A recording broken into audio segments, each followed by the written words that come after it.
خلافت راشدہ. یہ وہ پیریڈ ہے جو حضور صلی اللہ علیہ وسلم کے پردہ فرمانے کے بعد 4 خلفائے راشدین سیدنا ابو بکر صدیق رضی اللہ تعالیٰ عنہ، سیدنا عمر، سیدنا عثمان اور سیدنا علی رضوان اللہ اجمعین، انہوں نے دور حکومت میں جو تہذیب، جو تمدن، جو سیولائزیشن، جو نظام قائم کیا وہ اتنا فیوچرسٹک ہے، اتنا حیرت انگیز ہے کہ آنے والی قیامت تک آنے والے دور میں انسان اس سے بہتر نظام کبھی پریزنٹ نہیں کر سکتا.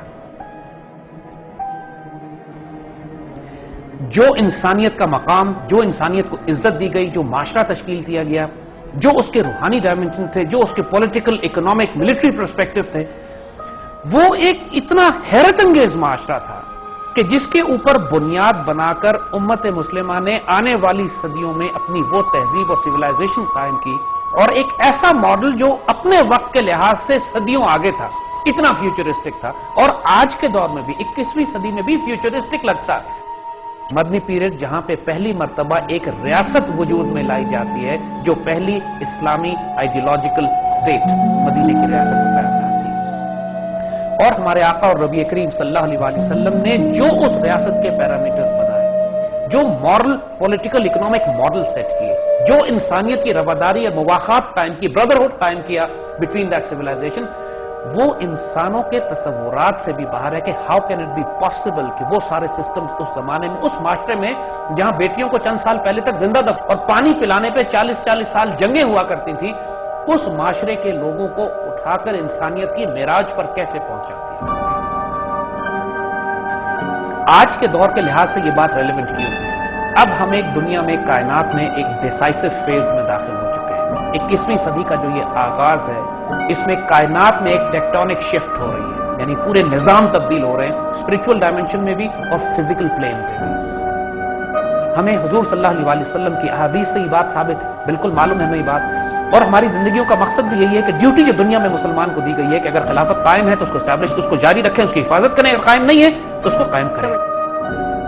سیدنا عمر رضی اللہ تعالیٰ عنہ خط لکھ کے دریا نیل میں ڈالتے ہیں، دریا نیل بہیو کرتا ہے. سیدنا سعد بن ابی وقاص اس ایران میں اس دریا کو حکم دیتے ہیں کہ مسلمان فوج داخل ہو رہی ہے، خبردار مسلمانوں کی کوئی چیز ضائع نہیں ہونی چاہیے. وہ کون سے لوگ تھے؟ وہ کون سا نظام تھا؟ وہ کون سا معاشرہ تھا؟ اور ایک خلیفہ کی بات، اور اس کی برکت اتنا نیچے تک پہنچتی ہے کہ جب ایران سے غنیمت آتی ہے تو سونے، چاندی، جواہرات اور ہیرے جواہرات کے جو ڈھیر نکلتے ہیں، حضرت عمر حیران ہو کے کہتے ہیں کہ یہ کون سی فوج ہے جس کے سپاہی وہ خزانے لالا کے جمع کروا رہے ہیں اور کوئی ایک اشرفی بھی اپنے پاس نہیں رکھتا، چوری نہیں کرتا، خیانت نہیں کرتا. حضرت عمر نے حکم دیا کہ وہ سپاہی جو یہ خزانے لے کر آئے، ایک خاص سپاہی جو بہت بڑے خزانے لایا تھا، کہ اس کو میرے پاس لایا جائے. تو وہ سپاہی اپنے منہ پہ رومال لپیٹ کر آیا، کہتا ہے سیدنا عمر سے کہ آپ خلیفہ ہیں، آپ نے حکم دیا تھا آؤ، تو میں آپ کے پاس آ گیا، لیکن یہ حکم آپ نے نہیں دیا تھا کہ اپنا تعارف کراؤ، میں چہرہ نہیں دکھاؤں گا، میں نے جو کیا رب کے لیے کیا.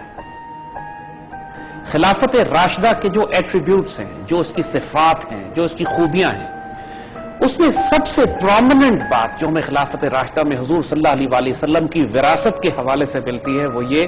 کہ یہاں پر دینی، روحانی اور سیاسی طاقتیں ایک مرکز پر جمع ہو جاتی ہیں. یعنی جو خلیفہ یا خلیفہ راشد کی جو فنڈامنٹل ڈیفینیشن ہے کہ وہ ریلیجس لیڈر بھی ہیں، اسپرچول لیڈر بھی ہیں، اور پولیٹیکل اور ملٹری لیڈرشپ بھی، جو پرائمریلی حضور صلی اللہ علیہ وسلم کی ذات مبارک میں ہمیں جو ڈیوٹیز نظر آتی ہیں کہ آپ ایک اپنی قوم کا تزکیہ بھی فرما رہے ہیں، آپ اس کو دین اور فقہ کی تربیت بھی عطا فرما رہے ہیں، اور آپ ایک سیاسی رہنما بھی ہیں، ایک ملٹری کمانڈر ان چیف بھی ہیں. یہ تمام طاقتیں سیدنا ابو بکر، سیدنا عمر، سیدنا عثمان اور سیدنا علی، اور یہ تمام کے تمام خلفائے راشدین اسی لیے کہلاتے ہیں کہ یہ تمام روحانی طاقتیں، سیاسی طاقت اور دینی طاقت اس مرکز میں جمع تھی. رحمت اس سے زیادہ نہیں ہو سکتی کہ ہم سیدنا عمر فاروق اور سیدنا عثمان اور سیدنا ابو بکر صدیق اور خلافت راشدہ، سیدنا علی کے خلافت راشدہ کا وہ نظام پاکستان میں کہ جہاں پہ اتنا عدل ہو، اتنا انصاف ہو. سیدنا عمر فرماتے ہیں کہ میں ایک مہینہ قاضی ہوتا تھا، ایک مہینہ مجھے گزر جاتا تھا، میرے پاس مقدمات نہیں آتے. He was the قاضی، وہ جج. اکنامک پالیسیز آف اسلام میں ہے، خلافت راشدہ کی اکنامک پالیسیز میں قرآن و سنت کی بنیاد پر جو اکنامک پالیسیز بلڈ ہوتی ہیں کہ معاشرے میں ویلتھ سرکولیشن ہونی چاہیے. اب وقت آ گیا ہے کہ ہم فائنسٹ آف دا فائنسٹ لوگ معاشرے سے لا کر ان کے ہاتھ میں اختیار اور طاقت دیں. اب ملک کو ٹھیک کرو. اور ٹارگٹ کیا ہے؟ 2 آبجیکٹو صرف آپ کو اس وقت پاکستان میں کیئر ٹیکر سے تبدیل کرنا اور اسائنمنٹ یہ دی جائے کہ آپ نے 2 کاموں پہ اس ملک کو ٹھیک کر دینا ہے. نمبر 1 کرپشن, نمبر 2 لا. پورے سسٹم کو ہم اوور نائٹ ایک خونی انقلاب کے ذریعے نہیں تبدیل کرنا چاہتے. We want to change it through evolutionary process. Pakistan کی پاک سرزمین کو, اس کی پیاری مٹی کو, اس کے پیارے سسٹمز کو ہم کسی چیز کو نقصان نہیں پہنچانا چاہتے. تبدیلی اپنے ہی لوگوں کے ذریعے اندر سے لے کر آنی ہے, ایک محبت اور پیار کے ذریعے, ایک ایسے پروسیس کے ذریعے کہ جو مسائل کو حل کرے, خونی انقلاب نہ برپا کرے, فساد نہ برپا کرے.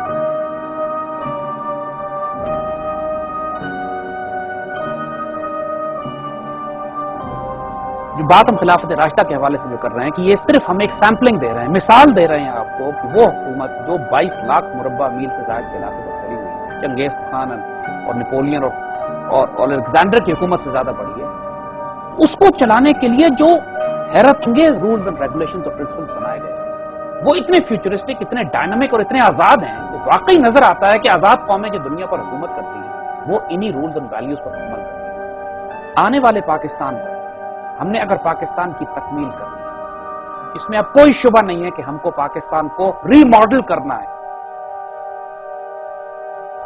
جب اسٹیٹ بینک کا افتتاح کرتے ہوئے قائد اعظم نے یہی الفاظ دہرائے جو بات ہم آپ سے کہہ رہے ہیں, کم و بیش اسی مفہوم کے ساتھ کہ ماڈرن اکنامک سسٹم نے, جدید دنیا نے انسانیت کو تباہی کے دہانے پر کھڑا کیا. اب کوئی معجزہ ہے جو انسانیت کو تباہی سے بچا سکتا ہے. اب اور کوئی راستہ انسانیت کے پاس نہیں رہ گیا کہ اس نظام نے جنگیں برپا کروائی ہیں, انسانوں کو قتل و غارت میں تباہ برباد کیا ہے, اس کو غلام بنا لیا ہے. اب صرف انسان کے پاس فلاح کی راہ یہ ہے کہ وہ اسلامی معاشی نظام عدل کی طرف لوٹے. اور اسٹیٹ بینک کے افتتاح کرتے ہوئے انہوں نے کہا کہ میں اسٹیٹ بینک سے توقع کروں گا کہ پاکستان کے اندر ایک اسلامک اکنامک ماڈل یہ قائم کریں, تاکہ یہ ماڈل آنے والے وقتوں میں پوری دنیا کے لیے ایک رول ماڈل بھی بنے اور پاکستان کی ریاست کو ایک اسلامی فلاحی ریاست بنا سکے.